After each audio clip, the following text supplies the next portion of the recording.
àwọn èèyàn ni wọ́n ti ń bu ẹnu àtẹ́lu fídíò Lateef Adedimeji kan tí ó ń jà ràn lórí ẹ̀rọ ayélujára. Ẹ tún káàbọ̀ sí Sm0k TV ní abala àwa amúlòdùn. Abala amúlòdùn la máa sọ fún mo ṣe lọ ní Yorùbá movie industry àti entertainment industry lápapọ̀. Ká tó tẹ̀síwájú ńkọ́, ẹ bá fún fídíò ní thumbs of like, ẹ lọ sínú comment section láìpẹ́ kẹ́ bá contribute, yẹn ni pé kí ẹ sọ̀rọ̀ sí fídíò tí ó ń jà ràn lórí ẹ̀rọ ayélujára yìí, kí ẹ dẹ̀ má gbàgbé láti click lórí subscribe fún Sm0k TV.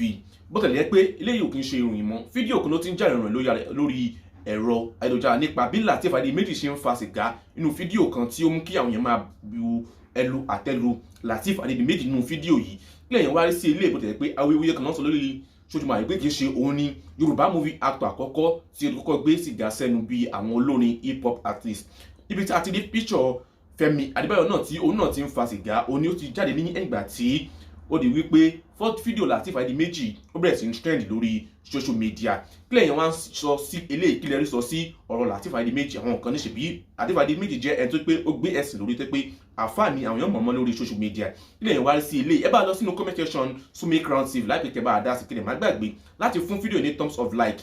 Tó bá tún dìgbà kan náà, a máa mú kan mìíràn sọ lórí abala àwa amúlùdùn lórí Sm0k TV. Bye for now.